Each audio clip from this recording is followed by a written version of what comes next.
Right ఇక breaking news చూస్తున్నాం. తెలంగాణ మంత్రివర్గ విస్తరణ తర్వాత ఢిల్లీకి వెళ్లిన సీఎం రేవంత్ రెడ్డి 2 రోజులుగా అక్కడే మకాం వేశారు. కొత్త మంత్రులకు శాఖల కేటాయింపుతో పాటు ఇప్పటికే ఉన్న మంత్రుల వద్ద ఉన్న శాఖల మార్పునకు సంబంధించి కాంగ్రెస్ పార్టీ హైకమాండ్తో సుదీర్ఘ చర్చలు జరుపుతున్నట్లు కాంగ్రెస్ వర్గాల్లో చర్చ జరుగుతుంది. ఈ క్రమంలోనే తాజాగా మంత్రి ఉత్తమ్ కుమార్ రెడ్డికి ఢిల్లీ నుంచి పిలుపు రావడంతో ఆయన తన సతీమణి ఉత్తమ్ పద్మావతితో కలిసి హస్తినకు వెళ్లారు. ఆ వెంటనే డిప్యూటీ సీఎం బట్టి విక్రమార్కకు కూడా ఢిల్లీ అధిష్టానం నుంచి పిలుపు వచ్చింది. కేబినెట్ సబ్ కమిటీ భేటీలో ఉండగానే బట్టికి ఫోన్ రాగా ఆయన కూడా ఢిల్లీకి వెళ్లారు. దీంతో అసలు ఢిల్లీలో ఏం జరుగుతుంది, మంత్రులకు శాఖల కేటాయింపు ఎలా జరగనుంది, వీటితో పాటు తెలంగాణకు సంబంధించి ఇంకా ఏమేం విషయాలపై చర్చిస్తున్నారు అనేది కాంగ్రెస్ శ్రేణుల్లోనే కాకుండా తెలంగాణ వ్యాప్తంగా తీవ్ర ఉత్కంఠను రేకెత్తిస్తుంది.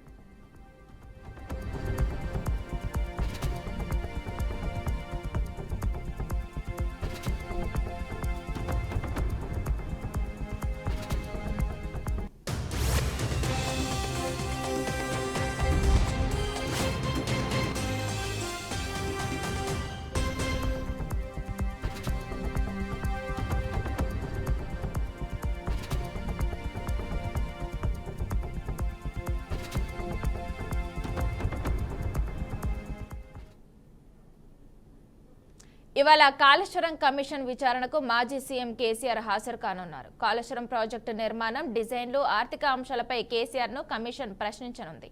ఇప్పటికే ఈటల, హరీష్ రావును కమిషన్ ప్రశ్నించింది. ఇంకా కాసేపట్లో ఎర్రవెల్లి ఫామ్ హౌస్ నుంచి కేసీఆర్ బయలుదేరనున్నారు. పార్టీ నేతలు, కార్యకర్తలు, అభిమానులు తన వెంట రావద్దని కేసీఆర్ విజ్ఞప్తి చేశారు. కేసీఆర్ విచారణకు రానున్న నేపథ్యంలో ఎమ్మెల్సీ కవిత తన భర్తతో కలిసి ఎర్రవెల్లి ఫామ్ హౌస్ కు వెళ్లారు. లేఖ వివాదం తర్వాత కేసీఆర్ ను తొలిసారి కవిత దంపతులు కలిశారు.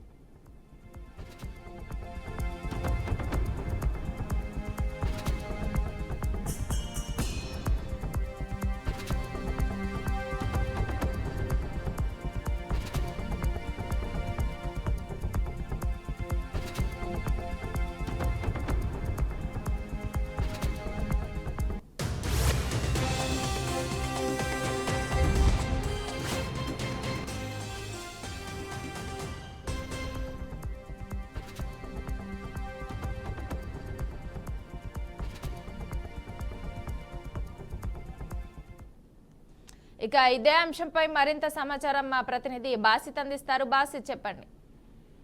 మానస, కాళేశ్వరం కమిషన్ విచారణ తుది దశకు చేరుకుంది. మొత్తం వ్యవహారంలో చివరగా మాజీ ముఖ్యమంత్రి కేసీఆర్ ను జస్టిస్ పిసి ఘోష్ కమిషన్ విచారణ చేయనున్నారు.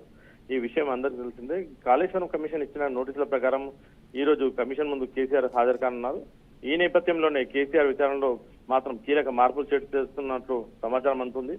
ఓపెన్ కోర్టు కాకుండా ఇన్ కెమెరా ముందు విచారణకు కేసీఆర్ హాజరవుతున్నట్లు తెలుస్తుంది. ముఖ్యమంత్రి హోదా, మాజీ ముఖ్యమంత్రి హోదాలో విచారణకు హాజరయ్యేలా కమిషన్ కూడా అవకాశం కల్పించినట్టు తెలుస్తుంది. కమిషన్ ముందుకు ఉదయం 11:30 గంటల విచారణ జరగనుందని చెప్పి తెలుస్తుంది. కాళేశ్వరం ప్రాజెక్టు నిర్మాణ డిజైన్లు, ఆర్థిక అంశాలపై కేసీఆర్ ను కమిషన్ ప్రశ్నించనుంది. ఇప్పటికే ఈటెలతో పాటు హరీష్ రావులను కూడా ప్రశ్నించిన కమిషన్ ఇవాళ ఉదయం 9:30 గంటలకు కేసీఆర్ ఎర్రవెల్లి నుంచి నేతలతో, కార్యకర్తలతో బయలుదేరున్నారు. ప్రస్తుతం అయితే ఎలాంటి కార్యకర్తలు, అభిమానులు ఎవరు రాకూడదని చెప్పి కేసీఆర్ విజ్ఞప్తి చేసినట్టు సమాచారం అందుతుంది.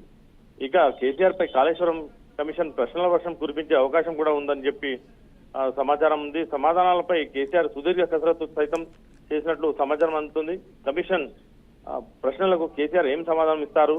తెలుగు రాష్ట్రాల రాజకీయ నాయకులు తీవ్ర ఉత్కంఠతో ఎదురు చూస్తున్నారు. కాగా కాళేశ్వరం ప్రాజెక్టు నిర్మాణంలో అవకతవకలకు జరిగాయని ఇప్పటి వరకు 17 మంది కమిషన్ విచారణ చేసింది. ఇటీవల మాజీ మంత్రులు ఈటల రాజేందర్, హరీష్ రావును విచారణ చేయడం జరిగింది. ఇంతకీ మాజీ సీఎం కాళేశ్వరం కమిషన్ ఏం ప్రశ్నలు అడగబోతుంది? కాళేశ్వరం ప్రాజెక్ట్ కి సంబంధించిన జస్టిస్ పిసి ఘోష్ ఎలాంటి అంశాలను లేవనెత్తబోతున్నారు? కమిషన్ అడిగే ప్రశ్నలకు గులాబీ బాస్ ఎలాంటి సమాధానం చెప్పబోతున్నారని చెప్పి ఉత్కంఠ రేపుతుంది. ఇప్పుడు ఇవే అందరిలోనూ ఆసక్తికి రేపుతున్న అంశాలని చెప్పుకోవచ్చు. కాళేశ్వరం కమిషన్ కు ఉన్న సమాధానాలు, అనుమానాలు, కేసీఆర్ ను ఏ ప్రశ్నలు అడిగి సమాధానాలు రాబట్టబోతుంది? ఉత్కంఠతో ఎదురు చూస్తున్నారు ప్రజలు. ప్రస్తుతమైతే కాళేశ్వరం కమిషన్ విచారణ తుదింకానికి చేరుకుందని చెప్పవచ్చు. దాదాపు ఏడాది కాలంగా కాళేశ్వరం ప్రాజెక్టు కి సంబంధించిన విచారణ జరుపుతున్న జస్టిస్ ఘోష్ కమిషన్ మాజీ ముఖ్యమంత్రిని విచారించబోతుంది. ఈ విచారణలో ఏం సమాధానాలు వస్తాయని చెప్పి ఇక కూడా చెప్పబోతున్నారు. కాసేపట్లో కమిషన్ విచారణకు మాజీ సీఎం బయలుదేరబోతున్నారు. ఉదయం 9 గంటల నుంచి వెళ్లాల్సినది 9:30కు బయలుదేరడానికి సిద్ధమయ్యారు. ఫామ్ హౌస్ కి ఇప్పటికే కొద్దిసేపు క్రితమే ఎమ్మెల్సీ కవిత దంపతులతో పాటు రాజ్యసభ సభ్యులు వద్దిరాజు రవిచంద్ర, ఆర్ఎస్ ప్రవీణ్ కుమార్ చేరుకున్నారు. ఫామ్ హౌస్ లోనే మాజీ మంత్రి హరీష్ రావుతో పాటు ప్రశాంత్ రెడ్డి కూడా అక్కడే ఉన్నట్టు సమాచారం అందుతుంది. మానస, అయితే బాసిత్ ఇప్పుడు కేసీఆర్ ఏదైతే అన్నాడో కార్యకర్తలు అభిమానులు నా వెంట రావద్దు అని విజ్ఞప్తి చేశారు కదా, దీని వెనకాల ఏమైనా కారణం ఉందంటారా?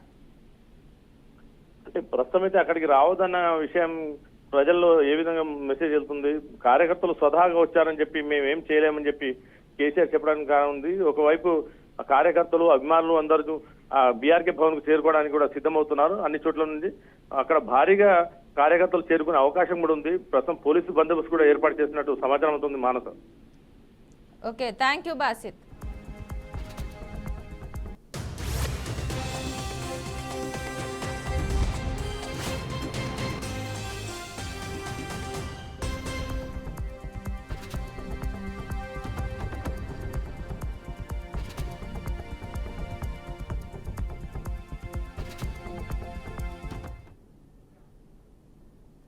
హైదరాబాద్ కొండాపూర్లోని ఫెర్టిలిటీ హాస్పిటల్లో దారుణం చోటు చేసుకుంది. వైద్యం వికటించి ఓ మహిళ అకాలంగా మృతి చెందింది. కేపీహెచ్పీ కాలనీకి చెందిన మహిళకు కడుపులో నొప్పి రావడంతో రాఘవేంద్ర కాలనీలో ఫెర్టిలిటీ హాస్పిటల్లో చేరింది. అయితే బాధితురాలికి నీట బుడగలు ఉన్నాయని ఆపరేషన్ చేయాలంటూ డాక్టర్స్ కుటుంబీకులు తెలిపారు. ఆపరేషన్ చేస్తున్న సమయంలో మహిళ మృతి చెందింది. దీంతో చికిత్స ఫెయిల్ అవడంతోనే మహిళ చనిపోయిందంటూ బంధువులు హాస్పిటల్ వద్ద ఆందోళన చేపట్టారు. వైద్యులను శిక్షించి తమకు న్యాయం చేయాలని కుటుంబీకులు అధికారులను కోరుతున్నారు.